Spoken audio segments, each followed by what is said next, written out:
नमस्कार, मैं हूँ डॉक्टर प्रियंका पनाले, ऑब्स्टेट्रिशियन गायनेकोलॉजिस्ट और इनफर्टिलिटी स्पेशलिस्ट। तो जैसे कि मैंने सारे पिछले वीडियोस में फीमेल्स ऑर्गन्स के बारे में बात की है कि किसमें क्या प्रॉब्लम होने की वजह से हमें आईवीएफ की तरफ नहीं तो आर्टिफिशियल प्रेगनेंसी की तरफ जाना पड़ सकता है। आज मैं बात करूंगी मेल इनफर्टिलिटी के बारे में। मेल में क्या प्रॉब्लम होने की वजह से फिर हमें आईवीएफ करना पड़ता है, आईयूआई करना पड़ता है या आर्टिफिशियल प्रेगनेंसी करनी पड़ती है। देखिए, सीमेन एनालिसिस ये बहुत इम्पोर्टेंट टेस्ट होता है। उसमें हमें सबके मोटिलिटी के बारे में, स्पर्म्स हेल्दी है कि नहीं उसके बारे में, मोटिलिटी, रैपिडली प्रोग्रेसिव, कितने डेड है, कितने अच्छे हैं, कितना नंबर है, कितना काउंट है, वॉल्यूम, ये सारी चीज़ें उसमें हमें पता चलती है। उसके हिसाब से ही हमें पता चलता है कि हमने क्या करना चाहिए। देखिए, सीमेन एनालिसिस ये बहुत इम्पोर्टेंट टेस्ट होता है। उसमें हमें तो अगर सबसे पहली बात की जाए तो सीमेन काउंट में काउंट सबसे इम्पोर्टेंट है। तो काउंट में अगर आपका कुछ भी आप 50 मिलियन से ज़्यादा होना चाहिए, अगर आपका जो नॉर्मल स्पर्म काउंट है तो उसमें आप नेचुरली प्रेगनेंसी ट्राई कर सकते हो। But anything less than 50, anything less than 20 में हम लोग आइडियली सजेस्ट करते हैं कि आप आईयूआई के लिए जाइए, क्योंकि हाईली मोटाइल स्पर्म्स आपको नहीं मिलते। फिर सीमेन वॉश करना पड़ेगा। वॉश करने के बाद में मोटिलिटी देखेंगे। कोई भी मोटिलिटी 80% से अगर कम है तो आईयूआई होने में भी दिक्कत आता है। तो मोटिलिटी एक बहुत इंपॉर्टेंट चीज़ है।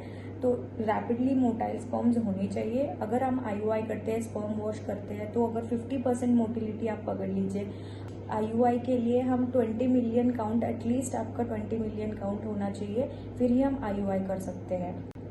एनीथिंग लेस देन 10 मिलियन तो आपको मेडिकेशंस, इंजेक्शंस, सारे सब कुछ लेने के बाद भी हमें आईवीएफ के लिए जाना पड़ता है। 10 जाके जांच कराइए, टेस्ट कराइए, इंजेक्शंस, टैबलेट्स लेके। अगर मोटिलिटी टैबलेट वाइज या इंजेक्शन वाइज इंक्रीज होती है तो वो नोटिस करना है, रिपीट सीमेन सैंपल करना है, नहीं तो आपको आईवीएफ कराना पड़ सकता है। और लास्ट तो सबसे इम्पोर्टेंट, जिसमें एबनॉर्मल स्पर्म्स होते हैं, बिल्कुल एबनॉर्मल है या स्पर्म्स है ही नहीं, ऐसे ऑब्स्ट्रक्टिव कोई पैथोलॉजी है, ऐसी कंडीशंस में हम लोग सर्जरी करके, जिसको टेसा पैसा पीसा बोलते हैं, ये सारे सर्जरीज करके हम लोग एक्सट्रैक्शन करने की कोशिश करते हैं। तो वो एक प्रोसीजर, वो लास्ट रिसोर्ट होता है। अगर उसके बाद भी हमको अगर उसमें स्पर्म्स नहीं मिलते हैं तो हमें डायरेक्ट आईवीएफ नहीं तो डोनर स्पर्म लेने की ज़रूरत पड़ती है। उसमें अगर 4 to 5 स्पर्म्स भी अगर हमें मिलते हैं तो हम लोग इक्सी कर सकते हैं। इक्सी का क्या मतलब होता है कि हम लोग स्पर्म्स को डायरेक्ट लेके ओवरी में जो एग होता है उसमें डायरेक्ट हम लोग इंजेक्ट कर देते हैं, तो इसको बोलते हैं इक्सी। तो ये हम 4 to 5 स्पर्म्स के साथ भी कर सकते हैं, बट उसकी मोटिलिटी या क्वालिटी अच्छी होनी चाहिए।